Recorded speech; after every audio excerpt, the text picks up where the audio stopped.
but I'm like, oh wow. So I took the AR and the Tosis. I'm like Artosis, and I type it in, and like it doesn't exist. So I think that was the year 2000. I did that, and bam, Artosis was born, and I never switched it. Wait, stream's offline? Yeah, I think the stream just went down just as you were about to do the reveal. Really? Yeah. Oh shit! I didn't even. It wasn't. It must have been Twitch. Actually, it wasn't me. Okay. What? Oh man, what part did we miss? Brilliant. All right, where did we end? I have no idea. Honestly, I didn't even know we went out. You got up to the corn song and then it went down. Okay. So my friend that I asked, like, if he had any ideas or any ideas for any IDs that I could use, brought up Tosis, a song that I hate, by the way. It's a terrible song.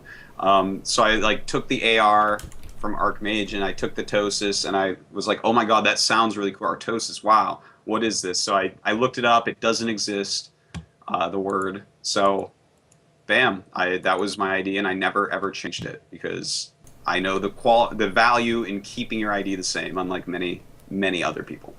Many other Koreans. They change their names all the time. It's like, all the time. Why? Why? That's the exact example of how not to brand. Exactly. So with Tastosis, I hate to kind of go back to back with how it came. Who came up with it, but who did come up with the term Tastosis? Okay. So, if I recall this completely correctly, Nick and I started casting more and more together because we were the two biggest casters in StarCraft 1. Obviously, we both moved to Korea, and we started doing a little bit more together. We actually worked at rival companies. I worked at IEG, which now does the Pro League, and he worked at GOM TV back then in our room. So we were actually at rival companies and weren't able to cast together. But people loved both of our casts. We were considered the top two easily, and everyone loved our stuff. So we actually were doing some stuff for Lipton of Starfeeder, a good friend. And I forget what league we were doing or cast we were doing.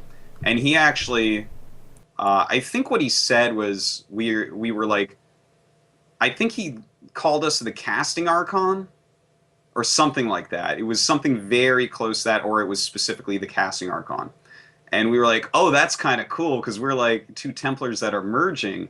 So then Nick and I sat in my apartment and we just like, we're like, this is really kind of neat. We should keep this. And like, then we just brainstormed how to put our names together and came up with Tastosis.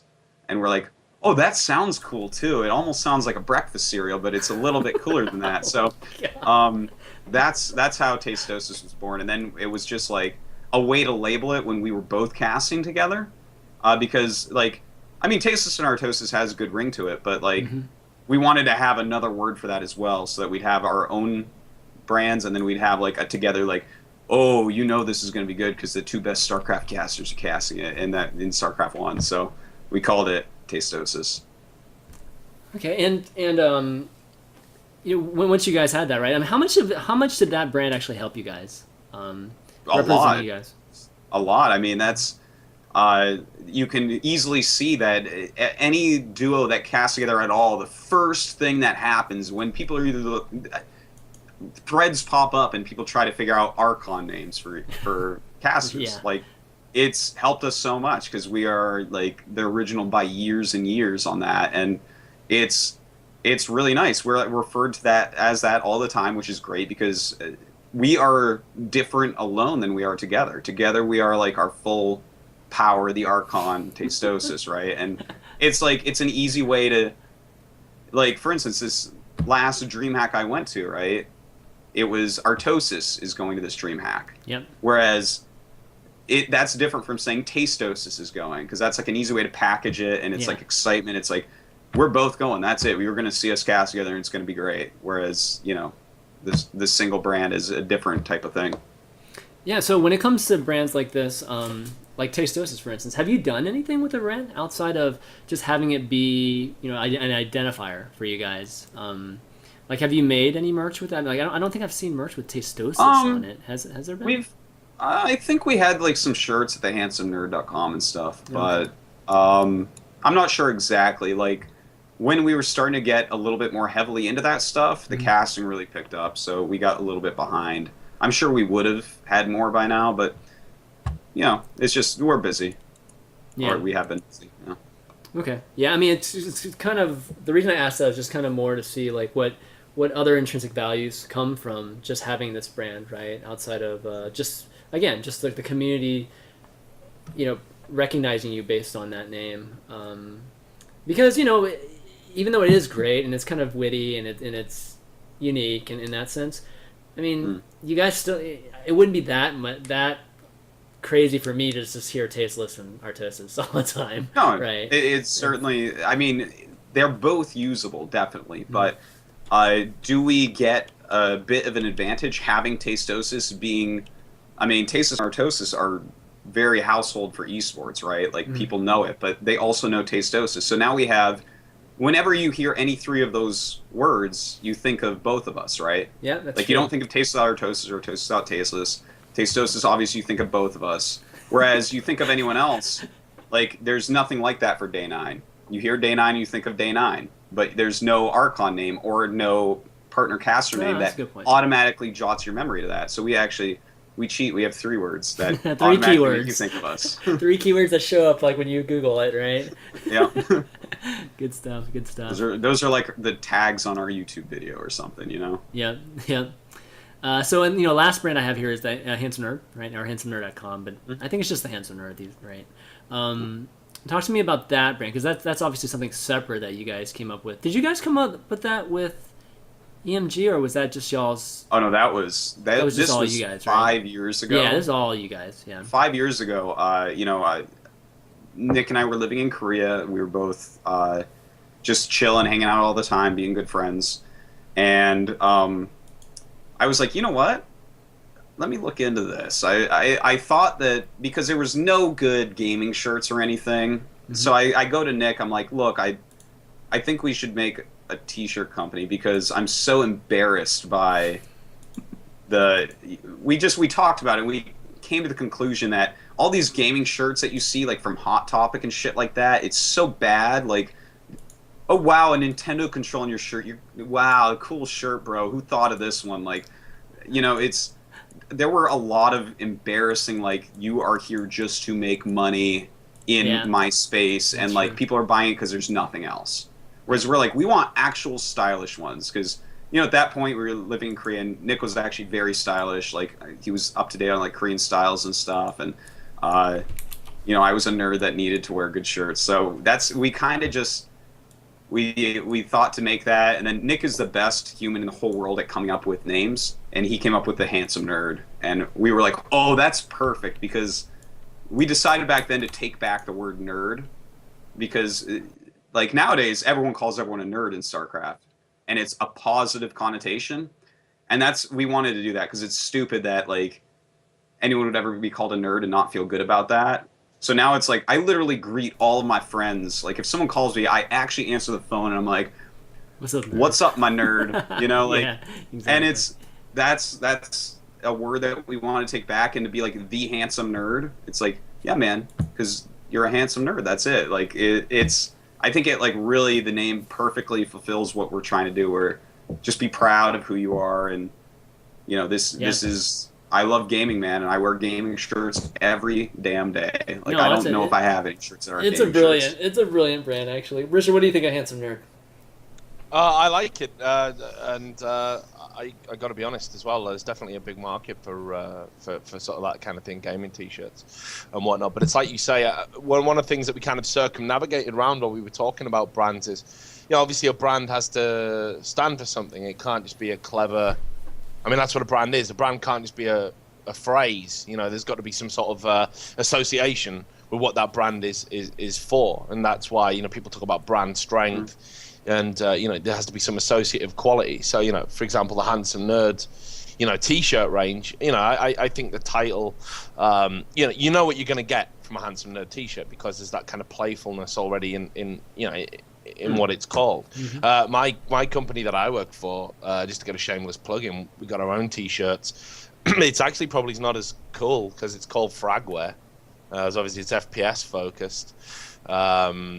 So yeah, Handsomenerd's probably is the better title. So well done, Dan. Oh, that's all tasteless, man. I literally cannot think of anything clever as far as names go.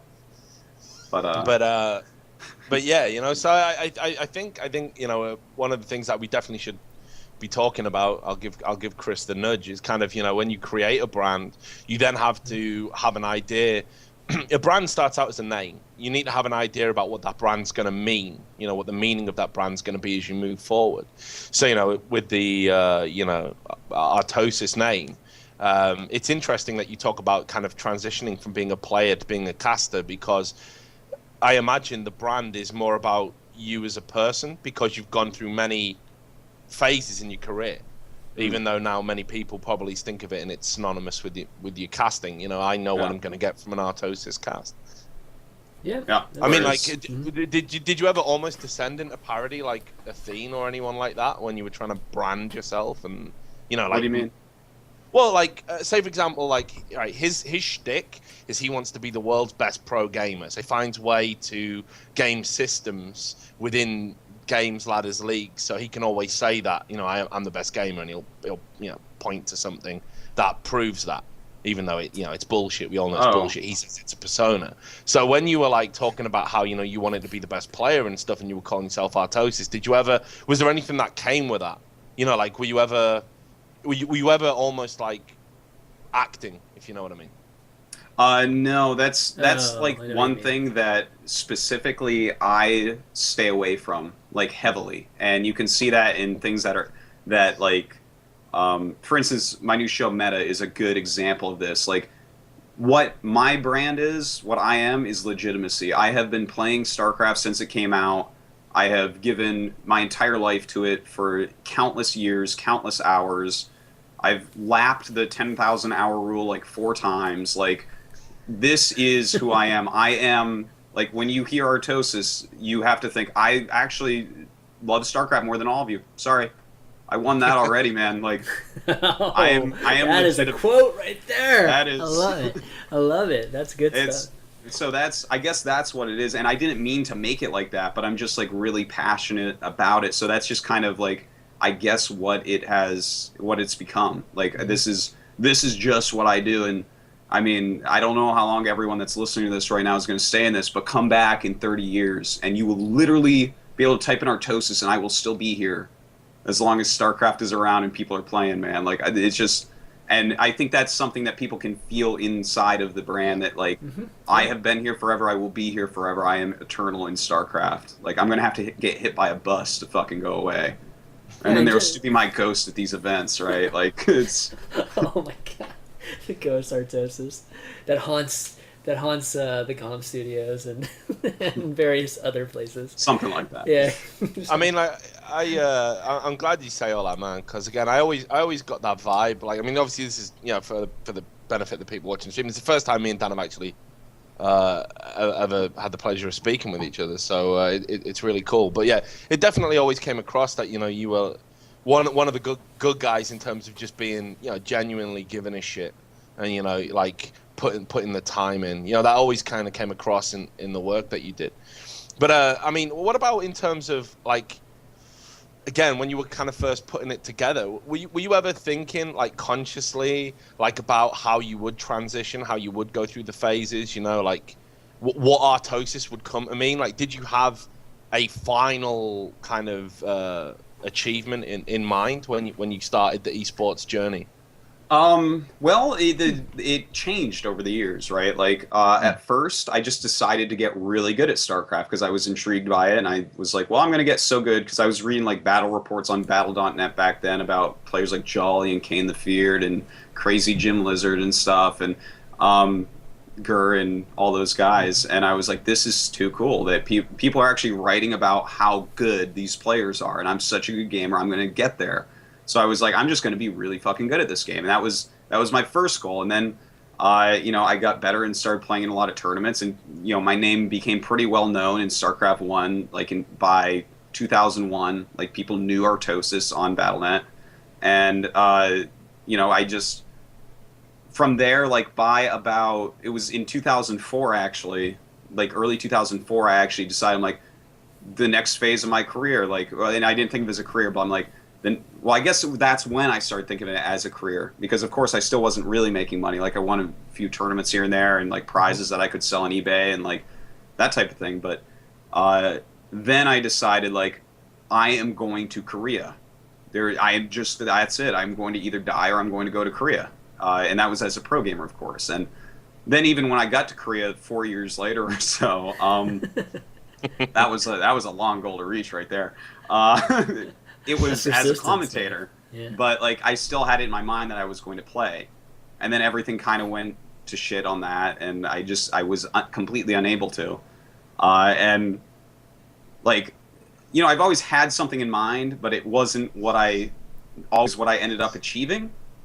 But I think that actually lends to what I was talking about before, the overall legitimacy. Like, even, I guess last year is when I actually, in my brain, I was like, am I a commentator? Which is weird, because everyone is like, yes, you're a fucking commentator, you idiot. No shit, like, I would have told you that. Because I've been commentating for a living for over 5 years, like, and I've been commentating longer than that. So, like, I think that goes towards the whole, like, my brand is legitimacy, because, like, I always consider myself, like, inside my deep brain, I am a player who commentates, or I was, and just literally, like, last year, I'm like, uh-oh, am I really a commentator at this point? Like, this is scary, man. Am I ever going to actually play in a professional tournament again? You know, it's a weird concept for my brain, because it's, like, been the actual goal of everything the whole time. So was this before or after you were trying to qualify for code? Is it code A or code? Well, I mean, I've tried to qualify over the years. Like, I qualified for the first one that GSL had, but I mean, I entered a lot of those, and there were some that I didn't just because I was so out of practice. Many. Okay, I only thought you did like maybe 2, but it sounds like you've done a bunch. No, I mean, when the first season of GSL, I actually had a plane ticket to Raleigh for MLG, but it overlapped because I went to Europe and got cheesed out by Morrow for that IM. It was so bad, and then I was going to Raleigh from there with Greg, and then we had to reschedule plane tickets to go back and qualify for GSL. Like, and the thing was, I was already talking to them, and once I qualified, I was like, what do I do? They're not going to let me do both. And they're like, yeah, no, go ahead, do both. But, like, then I was spending so much time commentating because I didn't want to do a bad job. I was, like, really working on that, and I was actually moving, and everything just kind of fell to shit. And I still tried to qualify a bunch of times. It came really close a whole bunch of times to getting in. But, like, you know, eventually at some point my brain started to understand that actually I'm not a pro player anymore, which is, like, this weird, like, defeated type of idea, but... Not that I don't like commentating. Yeah, in a certain way. Wow, like, really? The goal of my life was always pro gamer, right? Yeah. But the thing is, that builds my brand as a commentator so much better, I think. That's what it seems like to me, because I've really, like, I wanted it. I tried so hard. I was very good. I've had a lot of success as a pro gamer way back. You know, I still try to play as much as humanly possible. I still have the urge to get my skill back and play in some tournaments. But yeah, at this point, I guess I'm like, okay, I guess I'm a commentator, but I still want to play, wow. Right?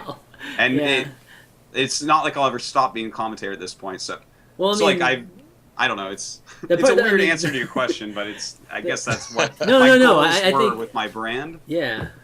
Yeah, I think it does legitimize you completely, and it's funny because it's kind of surprising to hear that, because for me, it's the player side of you is what actually gives you the tools and the characteristics of making you the best caster.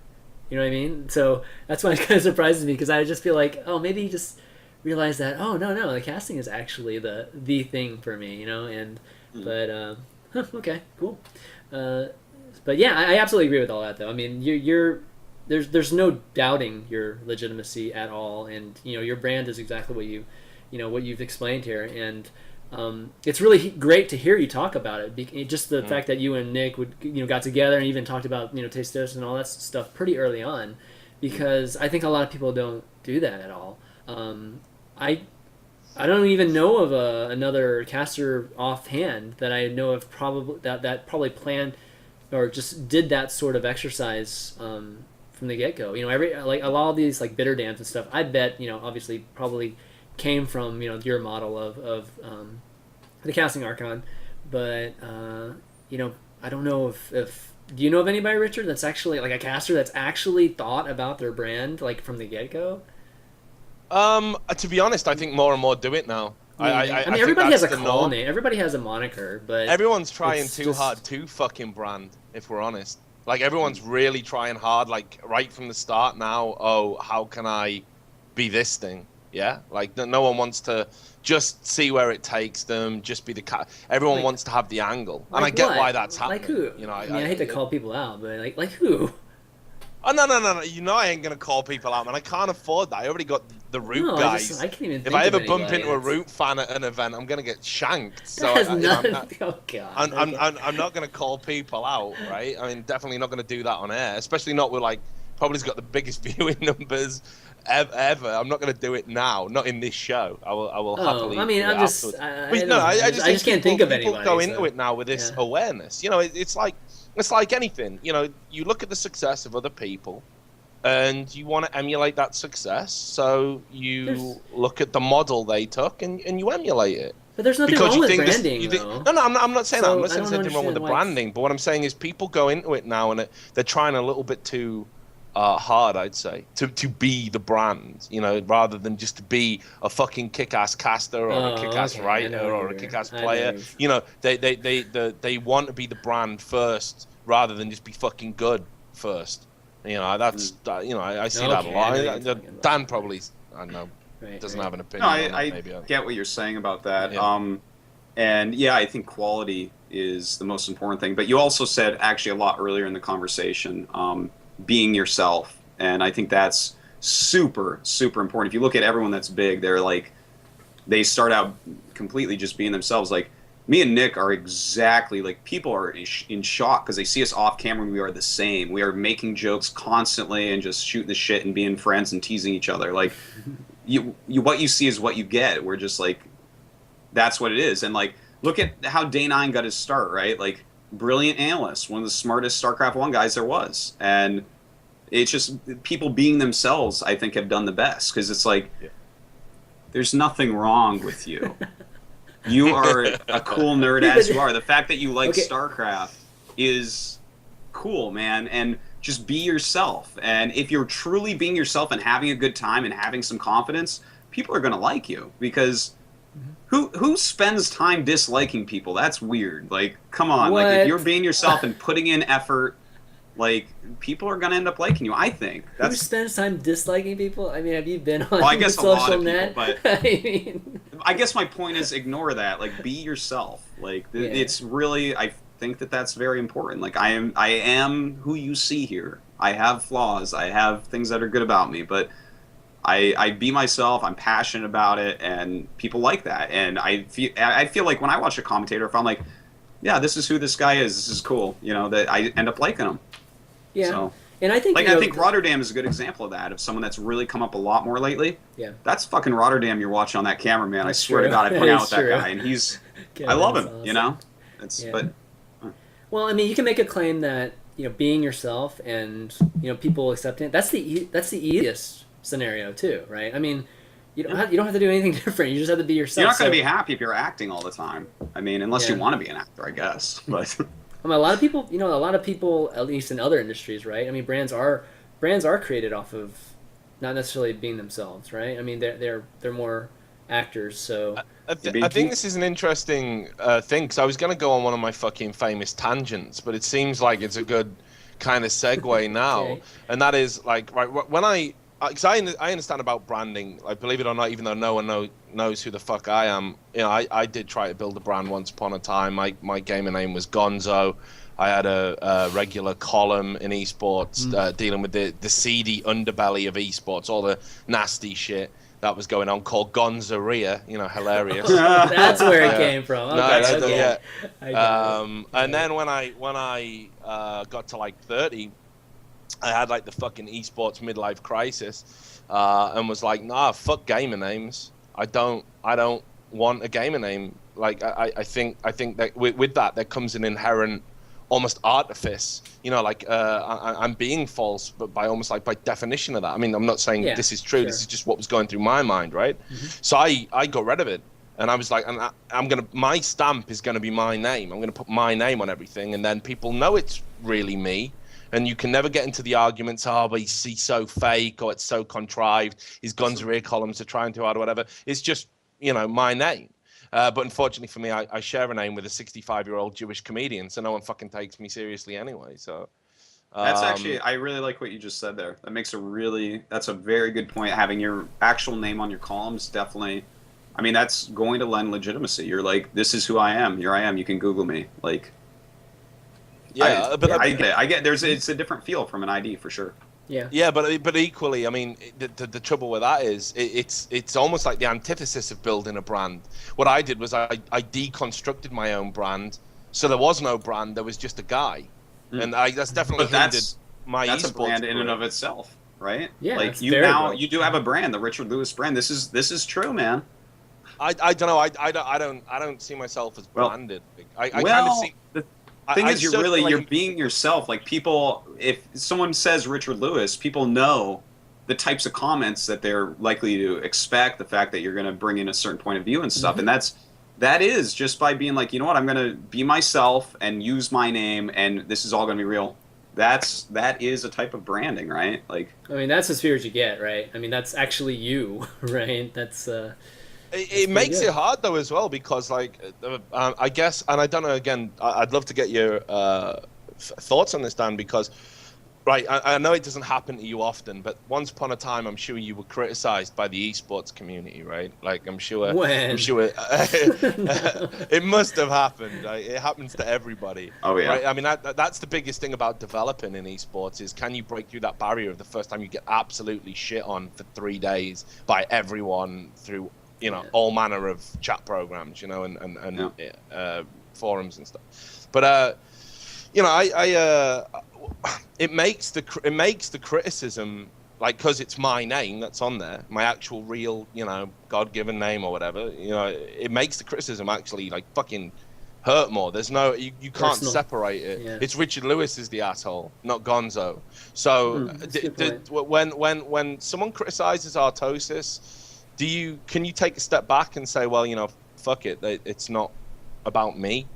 Well, actually, yes, but for a different reason, because like, I've been Artosis so long, and StarCraft has been like the most important thing in my life, basically until I got a baby. So like, it was so important that like Artosis and Dan are synonymous for me. Like, me and Nick call each other Artosis, Tasteless, Dan, and Nick.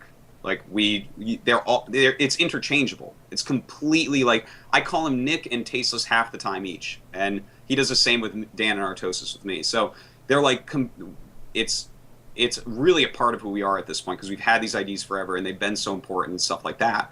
And a huge amount of my friends, like the majority of my friends, are StarCraft people, so they actually, especially at first, only call you by your ID. So it's like kind of melded together, but.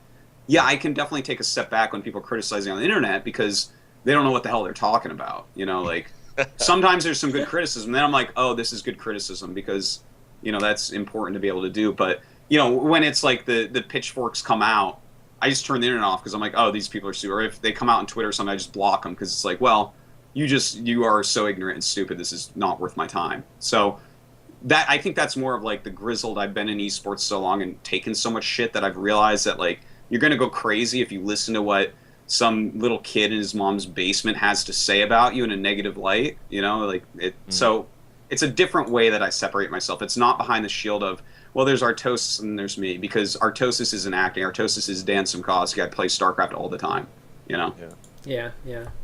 No, that's a good point. I mean, I can definitely see how people could use it as just kind of a layer, right? Just a layer, just to kind of separate yourself from. But okay, so I could definitely see it. Let's talk a little bit about, I guess, the monetization part of branding, and I think we'll talk a little bit about EMG and some of the things they're doing with you too. But to start off, you guys started that website like a while ago, right? Even before EMG, so selling shirts and that sort of thing. How'd that go, actually? Because I mean, what I've heard from other folks that have been doing merch, like obviously TB and those kind of guys, it's actually pretty lucrative. did it work out for you guys too, or? Yeah, I mean, Handsomenerd does pretty well, but we put like a lot of the money made back in. We've Yep. done things like sponsored TSL. We've tried to help out players and stuff like that. We've sponsored players occasionally, and we're definitely going to do some more of that as well. I mean, it does pretty well overall. Is Handsomenerd a brand, or is it? I mean, is it just a brand, or is it a company? It's both. It's a Okay, brand both? and a company. Okay. Yeah. No, because some things are just brands actually. But Yeah. Okay, cool. It's Very cool. I mean, the Handsomenerd is like it's more than just a way for us to make money. Like, it's nice to make a few extra bucks from it or something, but what it started out as and what we really want to continue it as is like, yeah, I like to see people at events in those shirts because we try to put on only shirts that we actually like and wear ourselves, right? So we want people to actually be wearing good-looking stuff. There's a lot of, as I said before, nerdy shirts out there that are pretty garbage in my opinion and Nick's opinion. So, these are like, we try to like incorporate a lot of like, for instance, it's mostly StarCraft shirts right now. Yeah. And it'll be like a StarCraft image that also kind of blends in with real life a lot of the time. Like, for instance, we have, probably my favorite one is a Baneling that looks like a grenade. And it's basically a grenade with Baneling legs, right? Yeah. And it's like, this is just a cool shirt no matter how you look at it. Like, this is a good looking shirt. You don't have to play StarCraft at all. You can be like, oh wow, a grenade with legs, that's kind of artsy and neat. And it's like, this is a cool way for you to show your love for StarCraft, but still look cool and still be able to wear this anywhere, right? And so that's been an important aspect, and the helping out of, like, I was really happy to help out TSL while they were still around.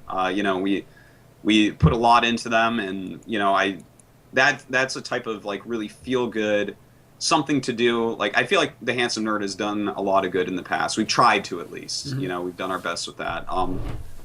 So would you sponsor another team? I mean, we may. I don't know. We're actually now that we have EMG with us, because Nick and I are so busy at this point. I can't even I haven't played StarCraft in 1 week now.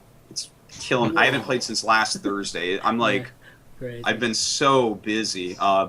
And so that's why like Handsomenerd was like kind of falling down for a little bit. Like, it wasn't updated for a long time. But we actually, with EMG now, they're helping us out, getting people to help us to, get the site revamped and that type of thing, so that we can actually get it back going into what it was and that type of thing. So, I mean, we may end up doing something with a team again in the future or something like that, because that's definitely, it's like a very rewarding way to do it, because it's great advertisement, of course, but you're helping the team and you're like, I don't know, I like that type of thing. Yeah. So talk about working with EMG, because a lot of folks, we've had Tumba on here before. We've had like Chuga talk about their agency too and that sort of thing. But I don't think I've ever had any of our guests actually talk about their experience with an agency, in particular EMG. So I know you guys are kind of like the face, or pretty much the face, in a way, like the person that they always are marketing, right? In terms of EMG. So yes, speak to us a little bit about just how they've helped you in the form of sponsorships, because obviously you've got multiple sponsorships. Some of them huge, like TTE, right? Yeah. And I know you guys have other projects going, maybe Handsomenerd being one of them or not, but speak a little bit about those. Well, EMG has been the greatest experience that I've had as far as working with a company. They're actually like just there for us to help us out in every way and get us deals like that. Like, like a team is some sort of glorified agent for the players, but the team builds the players and themselves.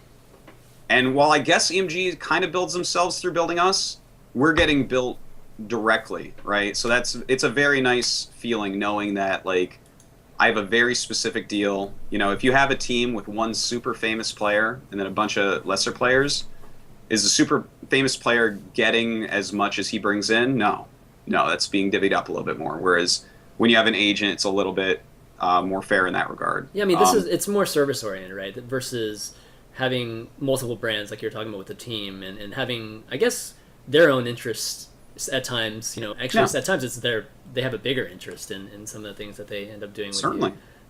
Yeah. And then it's a question of, who's getting the sponsors, the team or the players and Yeah. stuff like that. And it can be like, it can go one way or the other, and who knows. But with having an agent, like it's amazing. I no longer sign shitty contracts. That's something that happens to a lot of people in esports. Most of the contracts in esports are the most terribly one-sided, not towards the player type contracts that you could ever even imagine. They're disgusting. They are so one-sided and Like gross. sponsorships or Well, with like teams and teams, there's yeah. all sorts of like any contract you can think of. A lot of these are grossly one-sided, and the thing is, there's a certain reason. Like a lot of the people signing these are kids that need to be like reined in just right because they could destroy the image you built for your team or something, right? Sure. But I know how to act and I know how to be a reasonable human. So, anyways, that's one of the beautiful things about having an agency. They take care of so much of our stuff. Like it really helps out. Like, Do you, I don't know. They do agents too. Wait, do you give them parameters? Like, do you give Tumba? Do you tell Tumba, hey, like I want to get a peripheral sponsorship, or Yeah. I want to get a peripheral sponsorship that's gonna somehow pay me royalties, because I get a chance to design my own line of gear, like you guys have gotten a chance to. Did you tell him to do those things, or did he find those things for you? Well, they find a lot. I don't remember exactly with like TT Sports how that went. Well, no, actually, I do remember when I was first signing on. I'm like, look, I want like what I have wanted forever. Back when I was a pro gamer and stuff, I'm like, I want to design some equipment because so much of the shit out there is exactly that. It's shit. They're like, how many buttons can we fit on this mouse? Look at this, 1 billion DPI, and like people just don't know about this stuff. Whereas I've used like every mouse in existence. Like I know some stuff about what makes a good mouse for gaming, right? Like that's always been a dream of mine, is to be able to actually produce what I want, because what I want doesn't exactly exist, because it's actually a useful tool rather than something that has all these things that you can put on the box and say, well, you should buy it because look at all these extra things it has. I don't need that extra shit. What I need is the functional, really good mouse at a decent price, right? So that was when I first joined EMG. That was one of my main things. I'm like, I really want a peripheral sponsor. I want to work with a peripheral company and actually make good stuff, because I'm so sick of this other stuff. So that was definitely one. But I mean, it's definitely they take a lot of feedback from Nick and I, and we take a lot of feedback from them, and we just try to figure out what's right? Yeah. Like, I remember we had shitty computers, and now we're sponsored by Powerman, and we have sick computers, and our streams are better. It's like this just makes sense for everybody. Right. I remember, I think, Tumba, when he was on here, mentioning that Nick in particular, like, kind of only wanted sponsors from things that he actually used. Yeah. I mean, I'm not sure if that's still true or not, but are you like that too? Like, you can only be you're not the type of guy that's just going to, oh, this sponsor comes, he's willing to pay a lot, and, you just kind of sell their product, and whether you use it or even believe it or not sometimes. Let's be realistic. If someone comes in and they want to give me $1 million to sponsor, like, have McDonald's as a sponsor, right? I'm a vegetarian. Everyone knows that. Would I take that deal for $1 million? You better believe I would take that deal for $1 million. But no, it is definitely true. Like we definitely want sponsors for the things we actually like and use. I'm not gonna like sell out unless it's like $1 million, right? Like no one can blame me. All right, what's right? your sellout number? What's your sellout number? We all have a sellout number. $1 million. Okay, That's what it is. Everyone always says $1 million, and then the offer for 100,000 comes in. You realize just how low you're fucking willing to go. Like. I guess that we'll have to wait and see. But no, seriously, we definitely want to. I want to be passionate about what I'm showing people. Like I've as I said, my brand is legitimacy. I am actually making sick products with TT Sports, and I'm going to be passionately showing people what these are and why these are actually better. And like, this is a badass PC right there. There it is. It's a badass PC. I buy power. Like, I believe in this. I need a new PC. This one kicks ass. My stream is getting better because of it. Like, these are important things. Like, let's say a cigarette company wants to sponsor me. I will never, ever, ever, ever, ever take that. Like, that's just no. That's smoking's bad. I don't want to smoke. This is stupid.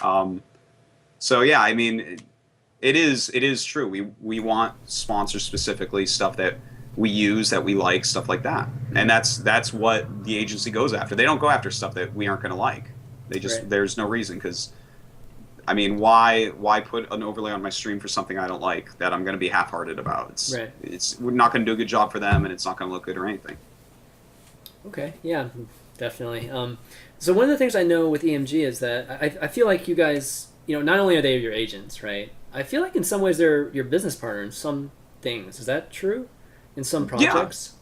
Yeah. Like, for instance, Handsomenerd, we are working with them on that, right? Like, the Handsomenerd, I don't know if they need an agency, but the thing is, Nick and I don't have the time to do that anymore. As of like 2012, we basically just haven't had the time. Okay. So, they're business-minded people, and we came to an agreement where they're going to really help us to get it back up to what we want it to be, where we don't have to spend 20 hours a week working on it like we were before. Right. So, I mean, in that way, yeah, I guess that's more of a business partner than an agent. Yeah. Okay, good stuff. Good stuff. So with this whole just agency model, what's your opinion on the future of teams and agencies? Do you see this becoming a more popular thing? I know EMG in particular. I think they only have one player, which is an ST, right? But Well, obviously, no, we have White Raw. oh, White Raw too. Yeah, White Raw too. But for the most part, it's mostly casters and personalities. But there are other agencies, kind of like CSN, right? That has, I think, 3 players now. And I know the good agency is starting to do things too, whether it's Dota 2 or whatnot. So I think we're starting to see it more. We're starting to see more personal sponsors these days. Just not necessarily team related type of things. So what are your thoughts? What do you think of the future? Well, I think that both are completely needed. They're both super, super important, because not every player can bring in personal sponsors. That is for certain. Sometimes you need to get a group together to do that. And that's also going to require some really big names. You look at like EG, like they build people up that can't get personal sponsors. They have some people that could, but the team atmosphere might be just right. Whereas you look at some people, like for instance, I think White Raw is the perfect example for a pro that doesn't belong on a team. Like, White Raw on a team is never going to get what his actual value is, right? He's to get what he's worth, because this guy is literally like one of our emissaries for esports. He's like a very important person for StarCraft that doesn't necessarily have the most skill or something. He's still very good, but being such a personality, like he is a perfect type of pro gamer to be with an agency instead, where he plays tournaments and he does actually quite well in them, but he also does a lot of like speaking or going over, to do an event, maybe some side stuff or whatever. He's an ambassador. He's like the ambassador. I think we exactly. That's what I was looking for, not emissary, ambassador. So, like for someone like him, that is a great idea. And you see Grubby is doing it on his own, and that's he's someone that he's his own agent, and that's like an agency as opposed to a team. And that works out very well for him. It's certainly not for everyone, but for some people, it just makes more sense that they aren't team people. Like I can't imagine so easily Grubby going on to a team anymore. Can you? I mean, for me, that's a little bit hard. I look at him like, no, you know what? I think he does very well by himself, and White Raw does very well not on a team. Yeah, so, I mean, Cassandra some a people. lot. For me, of course, right. For me, I think it's about when what you're talking about there with White Raw. I mean, that's a fantastic example. But with Grubby, in a way, I almost feel it's like any team you put him on, it's like the expectations of an organization are going to be kind of tawdry. Like this is like a guy who's done so much, been around for so long. Not just in StarCraft, obviously, Warcraft as well. So I feel almost if you put them into an organization, it's like they can almost achieve more without it. It's like the organization would be riding along on their coattails rather than vice versa. Exactly. Which is part of what I said earlier. If you're part of a team and you're a huge name, are you going to, for how much the deck is based around how big you are you going to get the appropriate compensation for that when there's a lot of other players to pay for?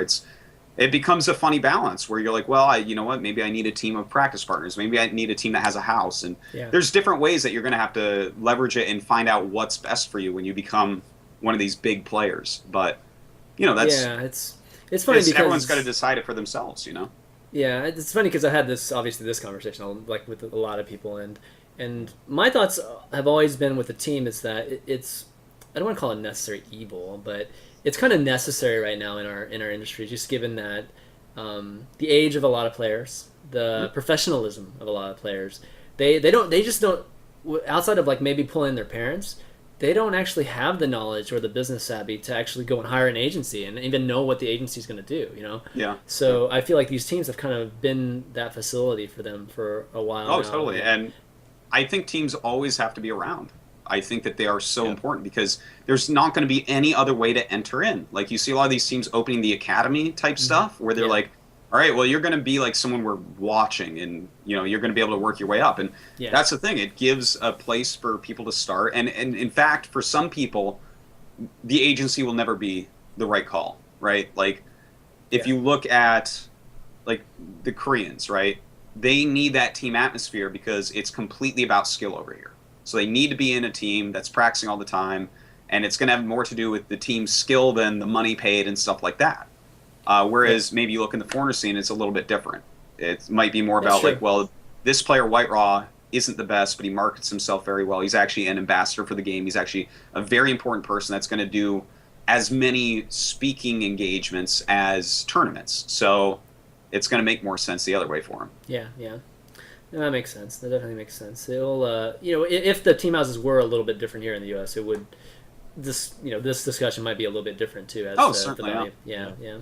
It's always going to fluctuate too, like the importance of one versus the other, but both are needed, and it's so much healthier now that we actually have both in the industry, I would say. Yeah, but it kind of you have to say it does kind of muddy the concept of team, because we do have like team leagues. We do have things that have nothing to do with the agency business side of things, right?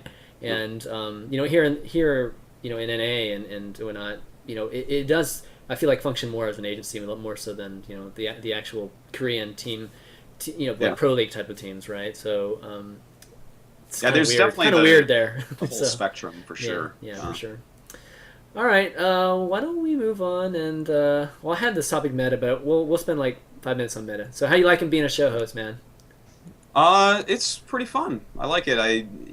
It's not that hard or anything, I don't think. Bastard. You're making you're taking away all, making it look easy now. Hold on, no.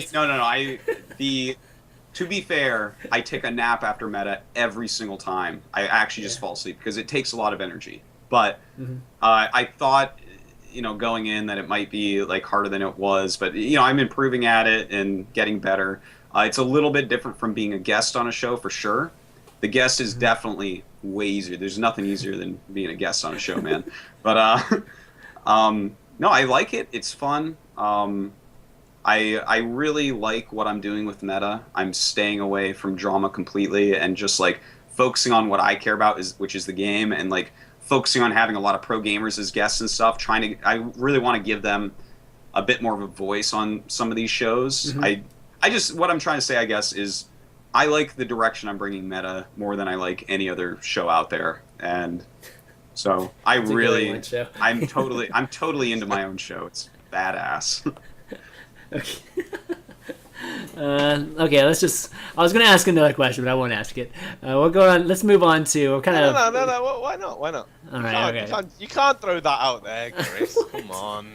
Well, I was just going to ask, like, obviously you were on Say the Game before, right? And obviously you're taking the part that you liked in Say the Game. You've said that this many times. Taking the part of Say the Game and making it your own show.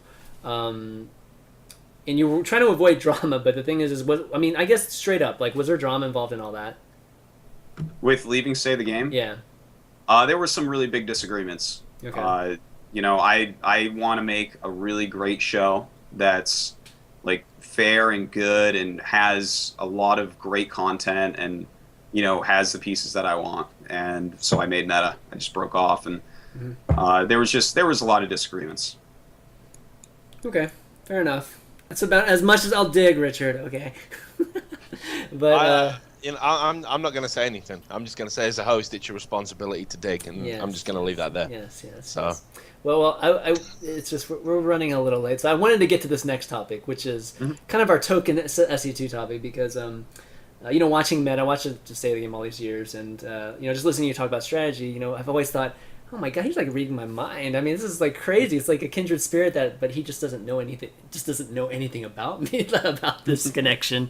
But so I figured I'd throw in an SC2 topic here. It's related to strategy, and has to do with maps, because I'm not sure if you know, but I had an episode all about map making. I had the map making community on here to discuss maps, and one of the things that we talked about was just the impact of maps and how it impacts meta and how it impacts balance, and should it be taking a bigger role, and should there be just more creativity in the maps to really push. You want me to start? Because I have plenty to say on this subject.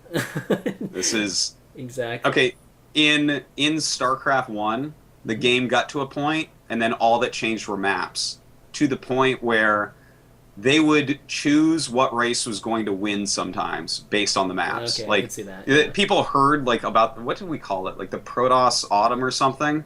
Thing is, it was really hard for Protoss to win overall. And then they would just tweak the maps slightly in a season, and that season would always have a Protoss winner, because that's what the balance will come down to in the end. Yeah, you can go back and look, and it was all map-based, because the game stopped getting patches in StarCraft 1 in like 2007 or something like that. Right. I think that was our last minor patch, and it was like, I can't even remember, but we ended patches forever ago in StarCraft 1, and then it was all maps. And StarCraft 2 will become that. We're still working on it, and it can't really become that until Legacy of the Void is out and balanced. But you get it to a certain point, and then you figure out exactly what exactly are the specifications for a map and what leans it one way or the other. And it will come down, like, in StarCraft 1, just to throw this out there, because that was by far like the most advanced thing that we've had so far. New maps that were coming out, every team practiced the shit out of them, and then there were meetings about it to see actually what is the balance of this map. What does this map do? Whereas in StarCraft 2, we're not really quite doing that yet. You'll see the balance of a map shift during the season. Like, I remember in Pro League, there was like a map that started out only PvPs, and by the end it was only ZVZs. Like, I can't remember the name of it. It was that desert map, but eventually maps are going to be what balances and unbalances the game. It's just going to be like, how wide is the entrance to your third, how close are your bases, what direction are you expanding in. But it's going to be like, it will get super, super, super precise. But this can't happen until the rest of the game is so goddamn balanced, like ridiculously so. Which it's actually like much closer than people seem to realize, but it still has a ways. No, it's just a fix that, held that up a little bit, and we'll see. Actually, yeah, exactly right. No, my comment about the maps is just that, I agree. The way it's being balanced, and I didn't really go through the whole Brood War evolution, so obviously you can educate me on some of that too. But the thing for me is that I feel like it's a very generalized balancing, right, that's going on right now, right? And balancing has to happen based on a certain type of map. I mean, you just kind of sum that up right now. I mean, there's, you can't, like, one thing we've always talked, you can't balance, or it's perceived that you cannot balance the game on a map like Steps of War, because Steps of War plays out a certain way, and it's like, how can you actually balance, say, like, a game, based on Steps of War? But it's always had a bad connotation. Steps of War has always had like this really bad connotation about how the game like would be played on that map. But for me, it's just like Steps of War is just it just happens to be one type of map, right? Where we kind of gone to this like it kind of evolved from these small maps into large maps, right? And very macro based games, and we kind of perceived as a community, including casters, including yourself. I think we kind of perceived it as better games because the more macro skilled players or action skill, just from an APM standpoint, they kind of, the longer the game goes, the more I think the higher their the difference in their skill level kind of plays a role, right? Yeah. And I think the game's always been balanced, or at least the current state of the game's always been balanced on those macro-oriented games.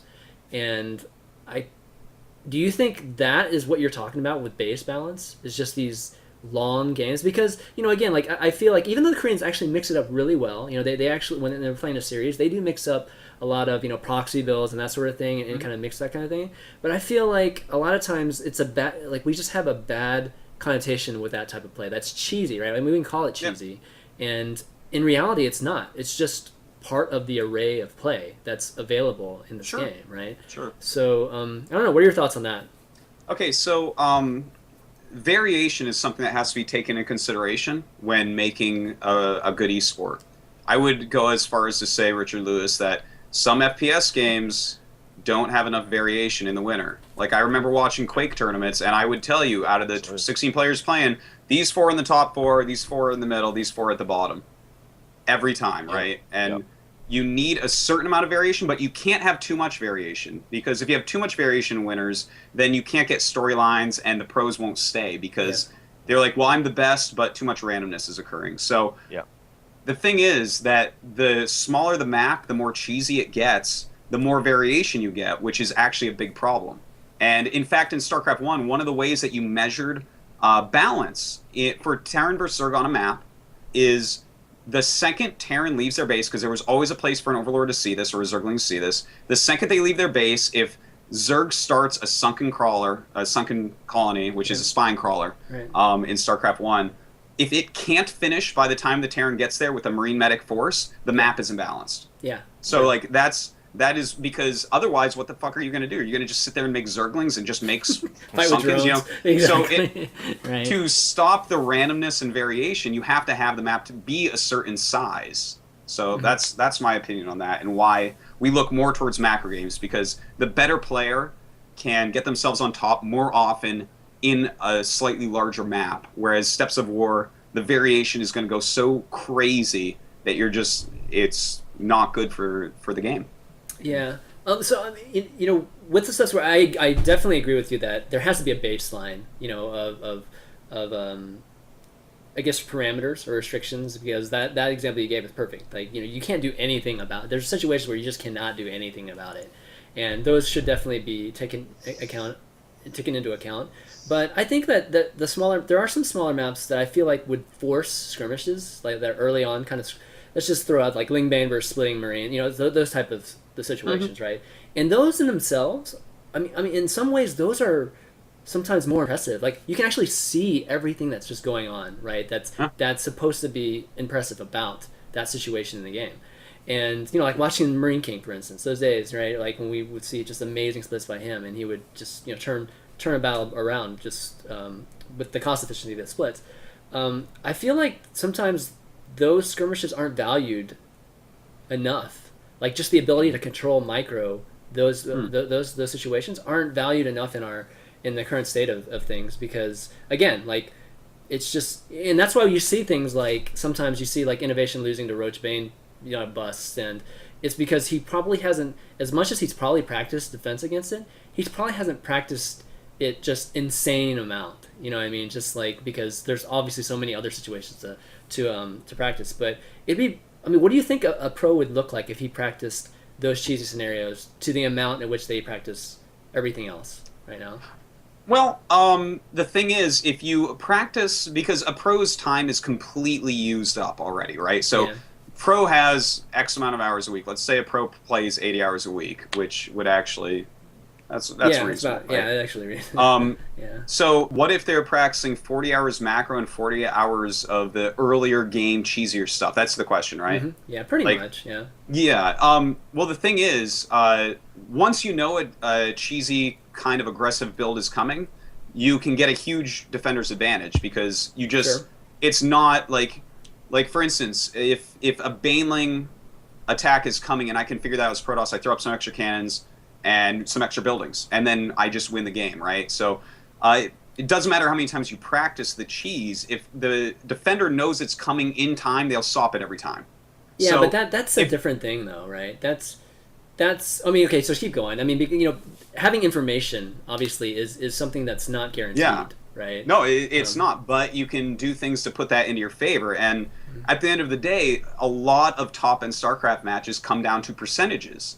There were, like, in StarCraft 1, we actually had percentages on some builds. It's like, this percent of the time on this map, you are going to get this amount of wins by mixing this into your play, this amount. And it's like, it actually does get mapped out like that a little bit, which is why in Pro League with the Kespa players in these best of one series, you're seeing a little bit more of this cheesy play, because it is really good to mix in and practice. But also, if you look at it, the person who's practicing these more early gamers for 40 hours and then 40 hours of macro, the player that is practicing scouting like a motherfucker and 80 hours of macro, which of course they're not going to ever do 80 macro and 0 cheese, but way more macro and scouting like crazy during macroing, they're going to crush that guy because they have much more practice in the longer game where they're going to make fewer mistakes over time, and that's how you get the winner over a longer game. All you have to do is survive that early game. And especially if there's like someone known for practicing a ton of that cheese, that comes in, that's where knowing the player is important. That's why everyone uses barcodes, so they aren't known like that.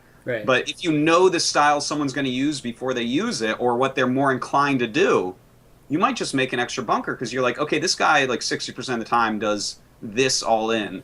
I'm going to throw down another bunker, which will make me safe against that 80% of the time. Yep. And suddenly, is that advantage enough to negate the missing 100 minerals when he's playing the complete macro greedy game? No, but but that decision right there changes meta too. Yeah. Right. Oh, sure. I mean, you know what I mean? Because it sets you back that 100. Let's just say, right? And it kind of it changes things, and it kind of like I always throw out the example. I remember I was talking to Grey Torb about this, that you know, we talked about Galsy, for instance, right? Galsy, who's just like, you know, just all he does is cannon, you know, and he was like cannon his way to GM on NA, you know, that sort of thing. Have you ever done that? Galsy. Have you ever done that before? Have you tried to just cannon like every single game? Hell no. No. Of course See, not. I'm the 80 hours. I know, exactly. But you know, there's some, I don't know, like watching some of that play sometimes, even though it's like super cheesy, and I get it, you know, like it is crazy, but watching the knowledge and the depthness of it, and you know, just sometimes watching like Grubby, you know, sometimes throw a cannon, you know, like a cannon in the natural, and just how they have it mapped out exactly to the pixel, right, and just where the probes go, and I mean, that adeptness, I feel like I don't see all the time, you know what I mean? And I feel like if we saw it more, we'd see some, like, Zergs losing to that, like, more often and things like that. Certainly. And I'm just wondering if the game will ever get to that point. Like, or with Brood War, did it ever get to that point where it's just, like, the early game was as practiced as the late game? Yeah, like... Okay. Eventually, the thing is, the more valuable skill is the skill of being able to actually keep your macro up, yeah, right? And Brood War was different in that regard, yeah. Well, yeah, I mean, it's the thing is, I think that's the most important thing for people to work on, and no one's hitting that perfect area. But like, for instance, Innovation is God mode macro right now, right? But you look at some of his bunker SCV rushes, and he pulls off some amazing shit. You can tell he's actually spending a little bit more time practicing that than maybe some others, because he is already at such a level with this other stuff. But at the same time, it doesn't take as much skill to pull off some of these early things. Like, I can probably spend a couple hours total figuring out perfect cannon placements, and then just look at the timings of overlords and hatcheries, and be done, and just know, I'm like, oh, these are the places I put it, this is when my probe leaves. That's much less complicated than being like, this is how I get into minute 17 with a perfect economy and +3. You know, like, that's... So it's going to take more practice for that anyways, and the thing is, you can kind of fill in the cheese if you're already good at the other stuff quicker later. Yeah. So kind of, you know, filling in the cheese is kind of a perfect way to put it. That's cool. Definitely cool. And so from the standpoint of maps, are there any concepts that you think that have not been introduced into any of the professional maps that you think would be something that's legitimate and cool? That's a neat question. What do you mean exactly? All kinds of different. I mean, there's like all kinds of different things. Like, let's just say, throw out one, like high ground, or like changing map, like lava. You know, like actual, you know, third environmental kind of changes. I know my Sigma just built a map where it has like changing bridges. It's like really weird, but it's kind of interesting. Like how much of the environment, like how much, I guess you want kind of environmentally, or things that kind of change environmentally and can't affect like the players in a way. Well, that's actually like a super interesting question I've never thought about. Off the top of my head, there are certain like actual timings that are required in the game from all three races where it's like, well, if you have not pressured right now in TVZ, the Zerg is going to overrun you or something like that. So Yeah, I sure. could see some problems with that, but the thing is we've never tried anything like that. So I mean, I would love for one of these leagues to actually throw it in and see what pro gamers come up with, but there might be glaring imbalances because of it. Yeah, I mean, absolutely. I mean, there could always be glaring There could be. imbalances by any map. So, and that's the thing. You have to be really careful with what you throw into the pro scene because you don't want a glaring imbalance suddenly popping up in the middle of the tournament, and then there's a program that's like, "Wow, I don't have good results this season. I'm in Challenger League now. This sucks." No, I don't think you should. I don't think you should experiment in the pro tournaments. You know, especially the top ones for sure. Yeah. But you know, there should be a place where you can try out maps, right? Whether it's the ladder, Certainly. which I don't know, it's the ladder, but or unranked. But I feel like you know, in those situations where we're throwing in like environmental things, you really change the game itself. Like the game can be. That's the thing about StarCraft 2. It could be so much. Like it's like. I don't want to say it's endless, but what it can be, like in different, depending on what the maps are, is like not even close to what it is now yet, because we've only been working off of one type of map for the most part. So that's I would love to see it, man. yeah. I really would. Do a show, I would love- do a meta on maps, dude. Yeah, that'd be cool One to of hear. these It'd be days. cool to see, These man. days. Yeah. But okay, why don't we go to Q&A? You guys mind taking a few questions? Sure. Cool. All right, guys. If you guys want to ask any three of us a question, go ahead and add me on or call me on Skype. My Skype ID is ChanmanV, or add me on Skype and I'll pull you in. Ender's been dying. Oh my god, he's been dying to jump on our call. So anyone that enthusiastic about getting involved, fucking it terrifies me. Like what we're actually gonna get. So Yeah. no, I I'm think not I even think I kidding. know Ender. Ender's not he's not a Alright. troll at least. Oh come on, guys, just start adding me. It should have been, unless Skype's kind of delayed here. If not, if you don't want to call, go ahead and ask your questions in the stream chat, and we'll kind of ask them out loud. There might have been some on the Reddit thread as well that looked pretty Oh yeah. well thought out and articulated in a fucking rare You want to read it? moment of esports clarity. You wanna read Oh it? no, I didn't say they were. I said they did. They might have. haven't Oh, I actually- see. It's your show, bro. You choose the question. Bro. Oh man, it's all good. Let's see. Okay, so I'm gonna read out one from Fear Dragon. He says, "Unfortunately, I won't be able to watch live. What do you think some things that almost no casters are doing right now that they should be doing?" It's kind of an interesting question. No casters doing that they should be doing.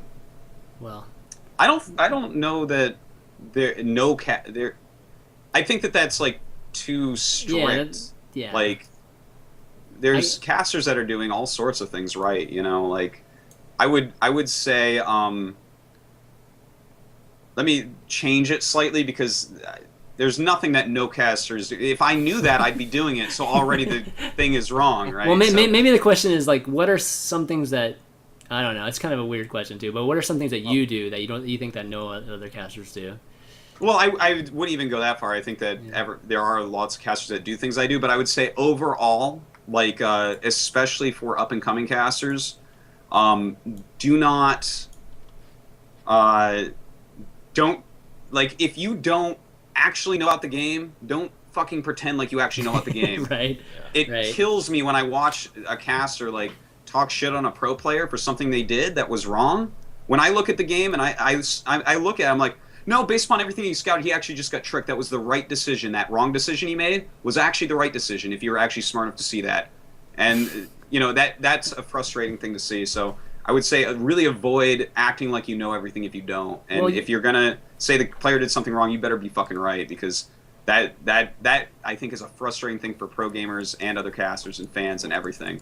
Well, And I definitely get that a lot when I'm talking to them again. You know, we were talking about how like players talk about casters and stuff.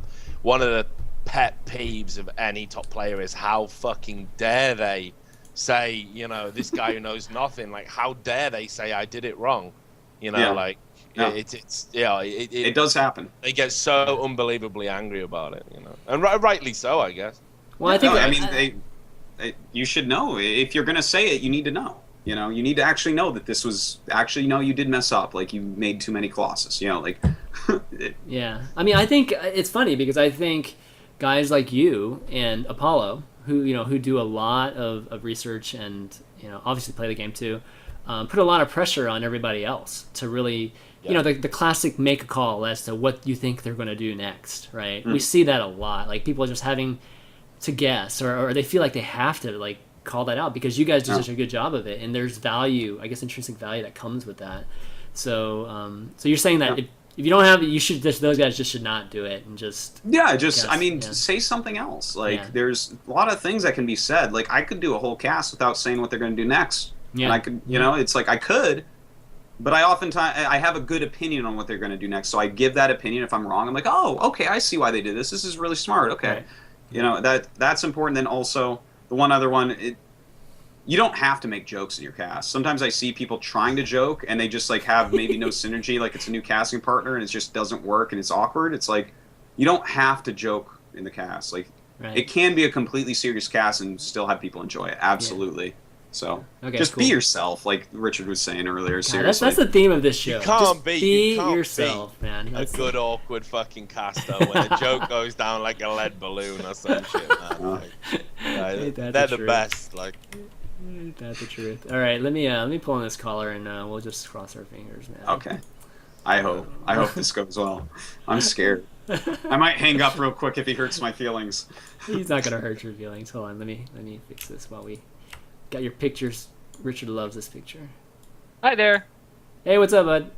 Yo. Not too much. First and foremost, Artosis, I would just like to say I'm jealous of you. You got in on a lot of gigs in Taiwan that I wanted in on. Oh, I'm sorry. Yeah. It's okay.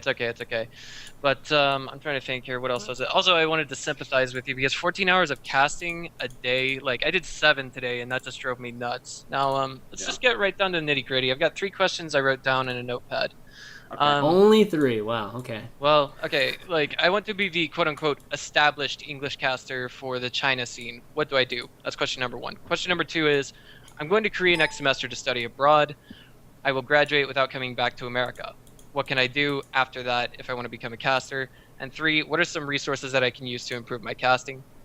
That's it. Okay. I'm actually going to start at the back. With resources to improve your casting. This is actually kind of an interesting one. You should find some people that you respect the opinion of and ask them what they think. And really take criticism well. Tell them you want the actual criticism. Like, your feelings shouldn't be hurt when they actually are like, listen, you're saying this word too much, or I think you say too much, or something like that. You need to actually really take that very well. Another thing that I personally did when I was first really coming up, I found I really liked how DJ Wheat was doing things, so I watched a ton of DJ Wheat shit and just studied gesticulation and the way that he conveyed his sentences, the way his voice moved, things like that. I also found some TV people that I really liked. I watched a lot of Jon Stewart and Stephen Colbert because I think they're great on camera. Yeah. And that's something that I tried to take lessons from. So those are just my personal, like, you find someone that you're like, you know what, I kind of like the way this person is speaking, showing themselves and stuff like that, and it doesn't matter who it is because anyone on TV is already very good. So you watch some of that and study. You get some people that can give you some good tips and stuff like that.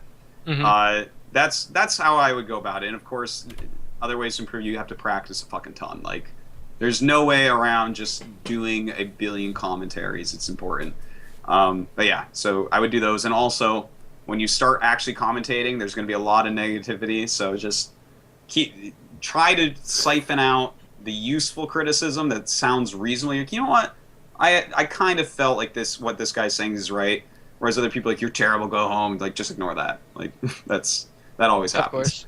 Of course. Okay, so I'm going to jump up to the first question. You want to become the main caster over in Taiwan? In Taiwan and China. The thing is, like, there was an event that Sen went to last week in mainland China. Nobody in America knows about it. It was sponsored by NVIDIA. It was a huge LAN.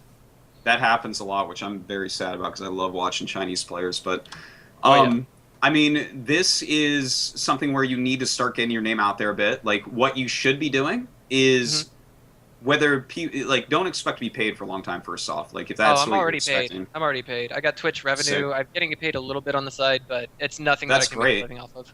Well, no, I mean that's wonderful because a lot of people I just say, listen, you're not going to make money for a long time, but if you're already making some, that's fantastic. But start casting these players, make these your players. Don't you cast a single European unless it's like Sase because he's always over there. But like know everything about the Taiwanese players, know everything about the Chinese players. Write things for the scene, like write up if a tournament's coming up, write a post for Team Liquid and Reddit where you're like, here's the stream to it.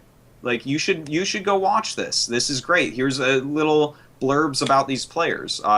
Because you're going to have to build those players to build interest in those players if you want to actually commentate over there. Because the Taiwan scene and the Chinese scene are like the two most underrepresented in the English-speaking community. So it's a lot of work. That's going to be a tough fucking job to do. Because again, you look over here and you're like, well, in that time zone I have Korea, and that's actually those are better players, and people know them. But you can help to generate interest, and once you're actually generating interest and becoming a vital part of the scene and commentating their replays if you can get them, anything like this, you have to start making connections to everyone out there. You need to talk to them and just kind of do your best with making those connections. Be like, look, I'd love to do this event, and don't even ask for pay. Just do it. And if it actually picks up in views at all, and they're like, oh, you know what, this is actually good for our brand, to have English commentary, then you can start thinking about the next level of getting paid and things like that.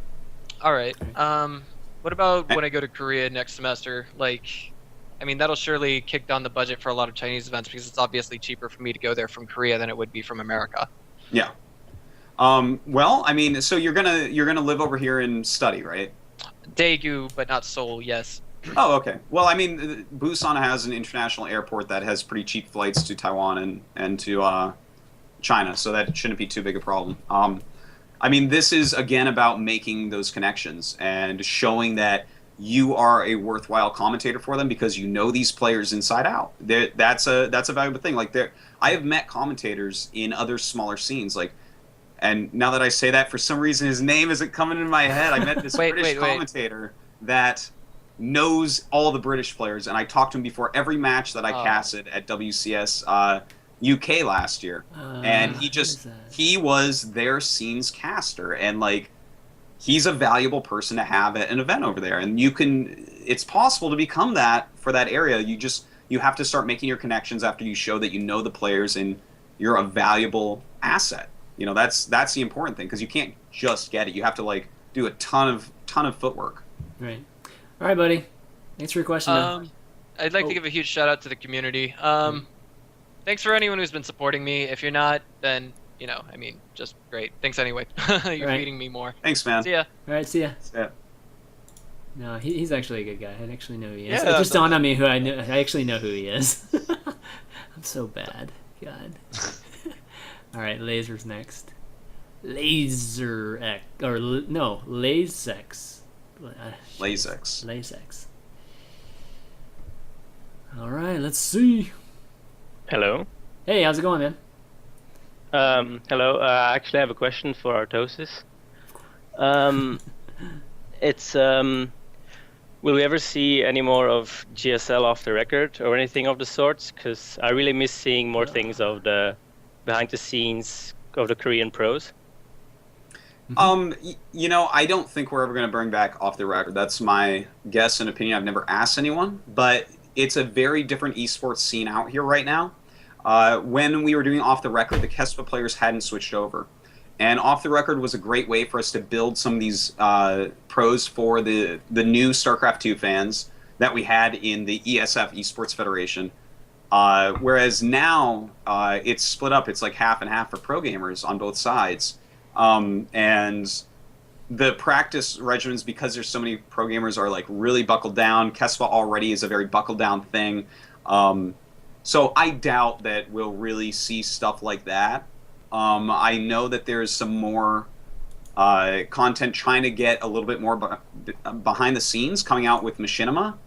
They actually have Jeff Lejos doing a lot of interviews with the Korean players to try to supplement that. So that's definitely something you can probably check out. I think it's on the Machinima Versus YouTube or something like that. He's already done a few, but as far as like off the record specifically, I would be very surprised if we brought that back right now. Okay. Well, I guess that was my only question. I would just like to give a huge shout out to Artosis because I really like watching your stream. It's like always at 4 a.m. here or something, but I always have to watch it. So yeah, okay. I live in Korea. Wait, I'm so you sorry. like it because it's at 4 a.m.? I mean, that's crazy. Yeah, that's fine. Okay. Awesome. We'll see you. Thanks, dude. All right. Bye. See ya. All right. That's just blowing through. So I'm trying to go in order, guys. So I'll get to you guys if you can. I mean, we'll probably do 3 or 4 more, and then depending on how long these are. Infeza's coming. You know Infeza? He's one of my favorite observers. Oh, is he? Yeah, man. He's the Australian observer. Oh, wow. Yeah. He observes all their events down there. He's badass. Come on, buddy. Pick up. Oh. Maybe he's not here. Sometimes they wait like so long that they oh. Hold on, let me get Promise wants to call. He was tweeting me earlier to get his question Hey guys, what's up? Can you hear me? Hey, what's up? All right, cool. So Artosis, first of all, man, I'm a huge fan. I've kind of been following you as well from Brood War, and I really respect the commitment you've done to StarCraft 2 and kind of the legacy that you've built up. And honestly, you're one of the icons right now in the StarCraft 2 community. Thanks. So my question's going to be, for me, I guess it's kind of for me specifically, but for any up-and-coming casters that are kind of gotten some work, they've casted for some, for example, I've done some IAMs, I've done some things for IPL and IGN before they kind of just pooped all over the place and went over to Blizzard. But what I want to ask is, as an up-and-coming caster right now, and as someone that isn't really able to get to events but has a pretty good resume and has some partners, for example, like SC2 Links, they have some VODs of me up there as well. Mm-hmm. What do you think would be the next logical step in terms of trying to network and in terms of trying to get to the next step if you're not really able to get to, an MLG or a DreamHack or something like that where you're able to physically meet the person, face to face and get to interact with them on that kind of a level? Well, it's kind of hard. You have to be persistent but not annoying, which it can be a difficult thing. It's definitely much harder to break in online, whereas if you have a firm handshake and a nice smile and you're well-spoken, you meet someone in person, they just kind of like you, right? Like, that's that's how I got all my stuff. But I guess what you need to do is, like, continue on with the online stuff and just do your best. Like, I know that sounds really weird, but, like, I think Nathanius is the perfect person for the upcoming casters to look towards, like what he's been doing with, like, he did a bunch of DreamHack B streams, right? Like, he was doing the games in the group stage that, like, not many people are all that interested in, right? Most of the best games are going on to the higher casters, but there's a certain amount that's like, oh, you know what? I actually really want to see this TVP or something. So I think, like, if you can do that and always just be there and be like, contact these organizations, be like, DreamHack, if I can jump on the F stream, right? Like, where you're casting games from groups that people don't even know exist.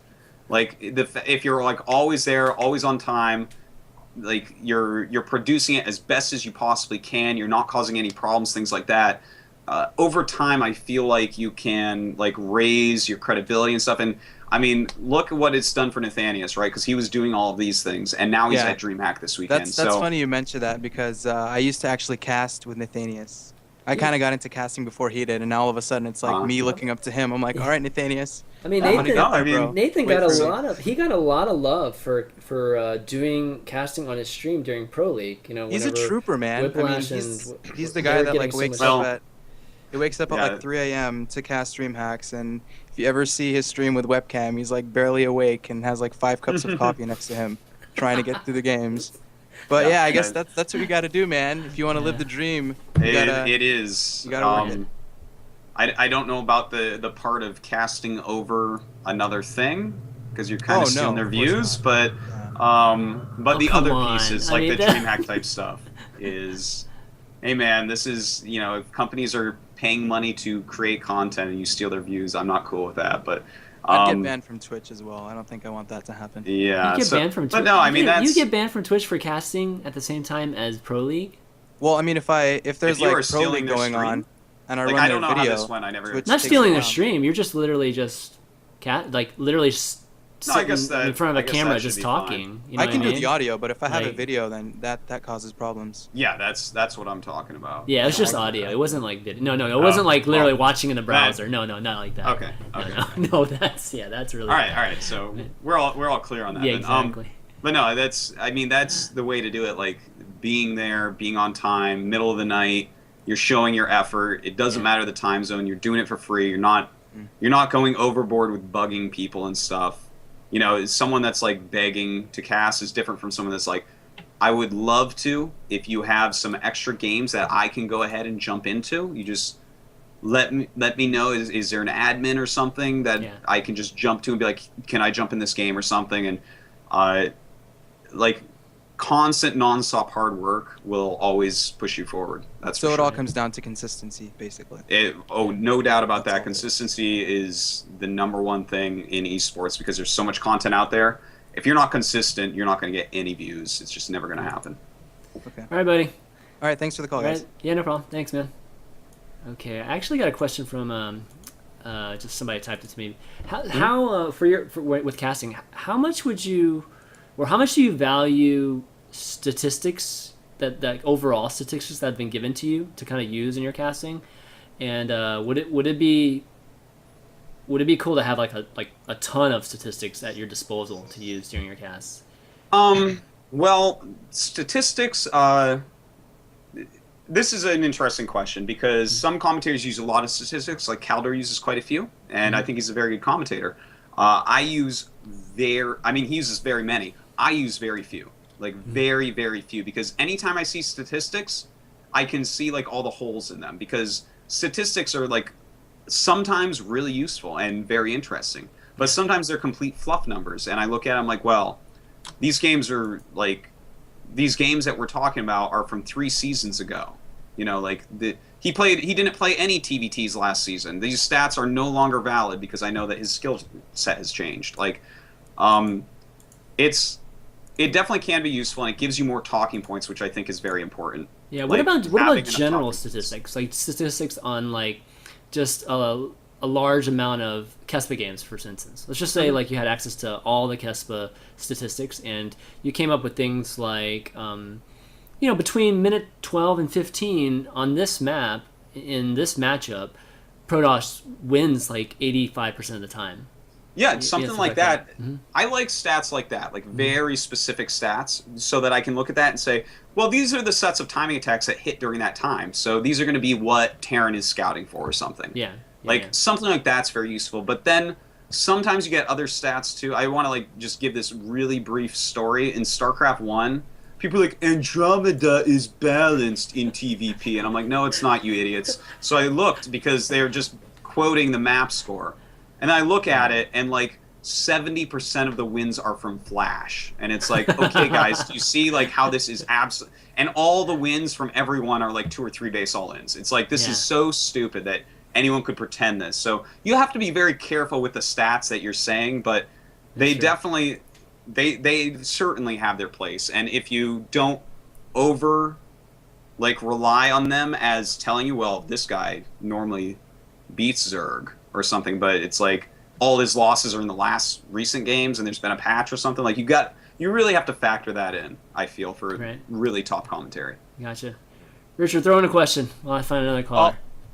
Just to add to that as well, because it's been kind of weird, because like I don't want to say anything about casting like when people are asking the questions, because Artosis is here and obviously he's the go-to guy for it, but I have been a caster. I did fucking radio broadcast journalism at university and whatnot, and just to pick up on the statistics thing, statistics are a tool that you use to tell a story, right? So you don't have to be a slave to them. Like if you're just throwing in statistics all the time at backup points, you're actually being a very bad caster. If you completely eschew statistics and don't use them at all, you're probably being a bad caster, because it's about using an array of tools to kind of paint a picture, tell a story, and to provide some insight to make the commentary that you're providing interesting. So to give you an example, and this ties into the first guy who called in, the one I was afraid of, but he actually was okay. Right. I've done a lot of sports journalism as well as esports journalism. And when you see how a TV commentator like a John Motson for football or soccer or whatever over here, how he does it, he creates these ridiculous what they call cheat sheets, and they are unfucking real. When you actually see one in person, you won't believe it. So he's got every player on the pitch. He's got their date of birth, their like international caps, their goal scoring record. He's got 2 bullshit facts for each one. Like his favorite color is purple, or one time, he went to a fucking Elvis concert, or like these unbelievable array of information. And he knows he's not going to use 90% of that shit. But as the game unfolds, he picks out what's relevant to keep it flowing. If it's a dull game, you can go into the powder puff stuff. If it's a very close thing and you need to say what's going to happen next, well, let's look at the statistical basis for making a prediction. And that's when you can pull things like statistics out. So any commentator who relies on like absolute fluff or absolute hardline statistics, they're actually not using all the tools that are there to be a good commentator. And I think the best commentators do have that balance. They use both. Like what Artosis is talking about. So that's me pretending. That was much better casting. Said than what I said, for sure. Listen to that. That was very well said. That's when you get a broadcasting degree at school, right, Richard? Right. Well, on that basis, I'm gonna have a fucking nightcap. Joe, what's up, buddy? Hey, man. Hey, you got a question for us? Yeah. For Artosis, that PVZ build, that is game related question. I'm sorry, but go for it, man. It's all good. I love it. The PVZ build that Last Shadow was testing or coaching you with. Yeah. That Udo Stardate, Twilight Council, and like Charge First. Well, is that good versus like Roach Hydra compositions? Because I feel like they. I mean, I'm at master level, but like the Zerd will go Roach Hydra, then transition directly to Swarm Host, and that kind of sucks versus Archon Zealot. Mm-hmm. So like, what would you recommend? Like. Transitioning. With that specific build, I think your first hit is the most important. You have to actually get in there and start dealing the damage, because if you are slow at all with it, they are going to get enough Roach Hydra that Charge Lot doesn't break through the Roaches quick enough to help out with the Hydras. So, like, you actually just have to be really on the ball with hitting your Warpins and hitting this at the earliest moment possible. And the thing is, I'm not even completely sold on the build yet, whether or not this is actually going to be a really good build over time, or it's just something that kind of works because people haven't seen it a whole lot. So I'm not 100% on it yet myself, but definitely it has to do with the sharpness of it, and then your transition speed into Psystorm and Void Rays afterwards. Okay, because I've been like the Phoenix trying to get shut down by Spore Crawlers, so like I've actually been transitioned just trying to get an early third at like 10:30.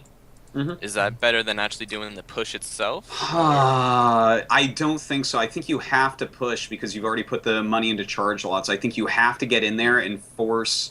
And the thing is, even with the Spore Crawlers, with the new range on the Phoenix, you can pick up drones, you can kill Overlords. There's no question. You're going to be able to use, if you're really microing the hell out of them, every single lift and kill a decent amount. And that's kind of bruising them. And then to bring your advantage forward a little bit, you're going to be moving out with the charge lots, which are a real threat that they have to make units against. And those units, what you want is for them to make the units and then either kill them because they didn't kill some of the units, or hurt them a bit because they didn't make enough units. And then they're going to have to keep on making units. And basically you're trying to get them into making a lot of units that aren't going to be good over time as you're switching compositions and like defending your new bases and stuff. So yeah, I don't know. I hope that answered what you were asking. Okay, yeah. All right, Joe. Thanks, man. All right, thanks. Big fan, Artosis. Big fan. Oh, thanks much. Thanks, Appreciate it. Man, this is like this is like a fan fest here. Okay, well, I get the next. If somebody has a question, ask Artosis what he thinks about the Korean commentators. I guess the soccer-like style commentators. Okay. I could say a lot about this, actually. That's a good question. Where do I start? First off, the Korean commentators are consummate professionals. They are so great. Like, but they're very, very different. Like, for instance, first off, the Korean commentators overall are on a higher skill level than the English-speaking commentators. Not on a case-by-case basis, you have to go through every person, but overall, like for instance, Go Rush, the Marine, Engine, those three are all like high Korean masters, which is like really, that's high level for a commentator, really high level, I would say. So they're all really smart. They're all ex-pros. They know their shit. They study like crazy. So they're like really well prepared, very professional in that. But the Korean commentary style is completely different from the English commentary style, and this is for like a lot of reasons. It was more professional out there earlier. Nick and I were the first people, really the only people brought out to Korea for commentary for a very long time. So we had a total of 2 commentators to work with, and oftentimes just one, because we were at different companies for a long time. So English commentating for StarCraft evolved far differently than Korean did, because the Koreans had a budget. They have a bunch of casters to work with very distinct roles. And not just that, they actually have writers where they actually have pages upon pages, like Richard was talking about, that have stats. They have facts about players. They have so much. And in fact, the Korean commentators get to the studio extra early and rehearse some, because there's certain things that they are expected to get across. Whereas with Nick and I, we basically, we started working at companies that basically had no one that spoke English sometimes, or no one that spoke English low enough to translate these sheets, or, you have to translate a sheet like that, you have to speak perfect English and understand the game. So like, these just never came for us, and we didn't have any additional commentators.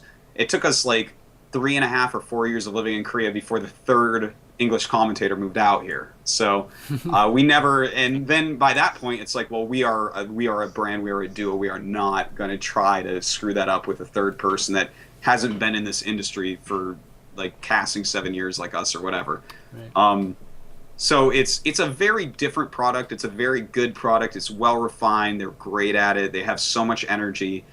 They work their asses off. Nothing but props for the entire Korean commentator staff at both both OGN and GOM TV. Like, they're top end, great professional guys. I have to admit, I switch over to them or I try to catch them sometimes just to. Yeah?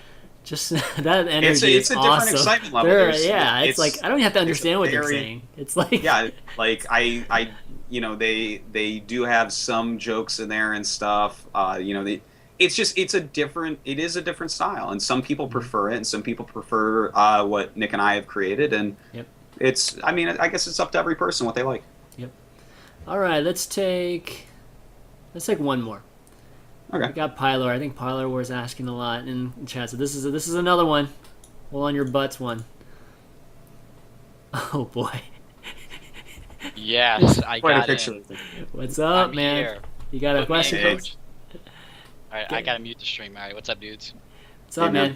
Alright, Artosis, I got a super serious question to ask you. Okay. Can you handle this? Oh boy. That's too serious for me. Yes, I think I can. You have to like glue yourself to the chair. This is how serious this question is. I'm getting scared. I'm gonna turn my webcam off, man. Alright, what happens if your son becomes a League of Legends player and completely disses StarCraft 2, and he's like, StarCraft 2's for casuals. I'm not playing that new game. Well, I have a daughter, so... It still works. Girls play that game too. She can join like Team Siren. Oh, that's true. As long as she's happy, I'm happy. That's... Oh, wow. Wow. That's not the Artosis I heard at the beginning of this, where he was like, well, I was gonna die for StarCraft. That, my true parenting is, as long as she's a happy, socially well-adjusted, intelligent person, then I'm happy for her, whatever the fuck she wants to do. Because we have too many cases of unsupportive parents towards pro gamers and stuff. Like, I grew up through that very heavily, where they hated what I was trying to do. They didn't understand. They thought I was a loser, and here I am. Eat that, mom. But the unsupportiveness is terrible. Like, I did not need to end up going to college or anything. Like, I skipped all that, and they didn't think I should. I'm just going to support her in what she wants to do, basically. Well, speaking on that, you think you got fucking problems, right? Imagine being 30 and your mum's still asking when you're gonna fucking get a real job, right? Like, you know what I mean? Imagine that shit when like you go back for family meetings and she's like, I told you should have been a plumber. You would be making a fucking fortune right now. Yeah, I still get that, honestly. So, you might also be in huge debt and have no job. That's a possibility too. Who knows, man? There's all sorts of different paths for life. Just let's all try to be happy before we die, all right? That's what's important. Exactly. Well, they talked to Liquid Red, and Liquid Red's like, if there's one thing I could have did differently, he would have went to college to get a degree. Well, I mean, I guess maybe that is it for him. Like, seriously, that could be it's different for Red. everybody. Maybe that was the right choice, and he screwed that up. But I mean, every person has to make that themselves, and I am completely happy that I followed what I wanted to do despite unsupportive parents. And all I know is that I will be supportive for help her find what she likes, and then be supportive to do it. That's a good dad. You're a good That's person, Dan. dad. All right, Thanks. thanks for having me. Thanks, man. I'll see you guys later. Yeah, peace out, man. Not too bad. Not too bad. Oh. Thanks for all the questions, guys. It's always fun having some fun ones in there. Honestly, we have the best. We have the best callers and viewers. You know, I can't. You don't have callers and viewers on your show, do you? Oh, hell no. Okay. When I was a guest, like we had an influx of people. Before I joined the show full time, we had an influx of people who were being real assholes, and it's made me dead nervous every time we do a Q&A. Really? But, I don't remember that. yeah, Really? do you not remember? Do you not remember No. them? Oh, wow, No. wow, you got a short fucking memory. But well, you have to have a short memory. but yeah, true. But like, yeah, the callers are actually human, which is amazing. All right. Actually, there's one last question that a lot of people have been asking. Okay. Have you seen the final cut for Sons of StarCraft? I have not seen the final cut. It's like they are really close, really close. I can't. Everybody's say the like dates. waiting for it, man. Oh, I know. I'm waiting to see it, but like from what I understand, it is extremely close, and hopefully I'll get to see the final cut soon. I hope, but I have not seen it yet. Oh my god, it's gonna be amazing when it comes out. I've seen the I same wonder how many trailer hits everyone it'll else be. has seen. Yeah, I have no idea, but like it should be a lot. He has worked so tirelessly on this. It's actually insane. This is like years he has been following us. They've been editing since April, right? I think they stopped filming in April, I think, right?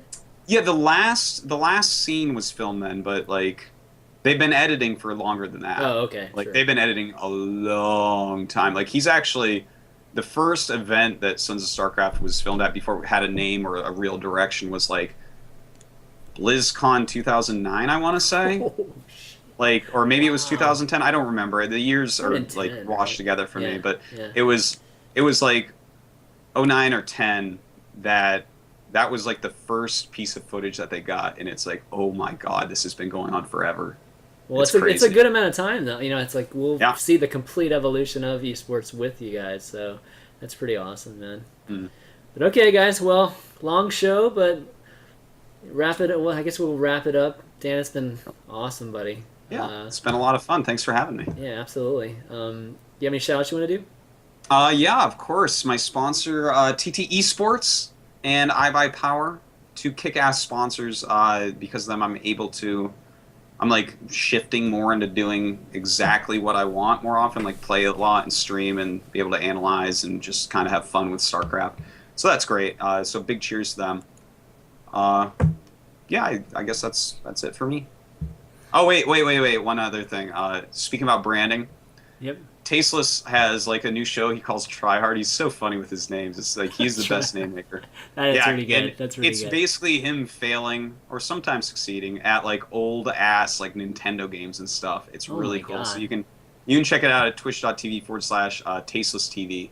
It's actually really funny. I was watching him the other day, trolling him in the chat. So when does he stream though? Like I never see that, man. He streams at Korean nighttime, so like it's like in the middle of the day. Yeah, that's probably not a good time for Americans, but yeah, I don't know the exact times, but he normally streams, I guess, like 6 hours from now or something like that. Okay, it's not terrible. He's got VODs though, right? Okay, check out this. Yeah, his channel has the VODs in it too. Awesome. Richard, shout outs. Usual stuff. I saw we had a lot of viewers this time around, like perhaps more than usual. So well done, Artosis. You're a big fucking draw. Like we didn't know that already, right? But but no. So there's been a few people saying it was the first time watching the show, and oh really? Okay, awesome. Yeah, I haven't been involved were climbing ladder for a long time, but I'm proud to be fucking involved with it because Chris puts on a great show. So to all the people who it's the first time watching it, do stick around and fucking support it because he's a tireless worker, that fella. So yeah, to all the regulars as well, good stuff. To the callers, excellent. There was some guy asking me Counter-Strike questions in the chat. Like, just don't even bother. I'm fucking done with that. It fucking sucks so much ass. And to you, Dan, first time talking to you. You're as great a guy as I expected you would be. So wish you every success and hope to see you on the road, man. Thanks. Awesome. My shout-outs, big shout-out to our guest, Stan, and it's lived up to my expectations. And hopefully we can do it again sometime in the future. But yeah, keep up the great work, casting, the show, everything that you do. It's you talked about just your brand's all about being genuine, just yourself, and being true to all that stuff, and that's absolutely what comes across to me. So keep that up. It's awesome. And Richard, big thanks for joining. Be my co-host every week. Yeah, well, it's 10 to 4 in the morning here, man. Exactly. See, that's commitment right there, man. I deserve some sort of real fucking don't apologize. I'm a fucking loser anyway. Like, what am I going to be doing at this time of night? When are you going to get a real job, man? This guy gets I got plumbing college tomorrow morning. That's what I'm worried about. So. No, this guy, man, he's so self-deprecating. No, but anyways, Richard, check out his other show, Esports Heaven. I think the VODs are up, right, with the show with Apollo and Greycarn. So check that out on, what's the YouTube channel, man? The YouTube channel. Man, I have to plug. See, that's how bad it is, Dan. I have to plug his shit. Okay. Don't do that to me, man. My God, it's like you don't even monetize the YouTube, so why the fuck would I remember it? So they can watch it. Cadred clips, all one word, capital C. Oh my for God. Cadred and the clips. It's on YouTube. Just fucking. All right. If you haven't watched it already, you suck anyway. But yeah, it's got Apollo on it, so you like that, right? Just find it. God, man, you don't help yourself out, man. That's for sure. But yeah, go ahead and check that out. It's great. I caught the first half of it, so the first half was really, really good. So how very nice of you to support me, Chris. Catching the first half. Busy, man. Second half was great. Yeah. But all the viewers too for watching, especially the first timers. Hopefully you enjoyed it. Follow the channel if you like the show or want to be notified about the show and all the other shows I do. But the VODs will be available at youtube.com/ChanmanV. The first part actually is probably already available because we had that little blip. I was actually able to upload it early, and so you guys should be able to check it out right now. And I'll upload the second part right after we go off air here. And follow us on Twitter at ChanmanV, at Richard_A_Lewis, and at Artosis. And I think that's going to be it. Next week we're going to have Red Eye on the show, and I might have let's see, there's actually somebody else I might have drop by. I forgot it was Take or I can't remember. All the scheduling is getting all mixed up, man. That's what happens when you got too many shows, man. It's like they're all kind of run together. I just be oh fuck, can't remember. But yeah, so Red Eye for sure will be on the show. So it'd be great to have Paul back on Climbing the Ladder. And yeah, but until then, ChanmanV, Richard Lewis, and Artosis. We'll see you next time. Peace. Peace.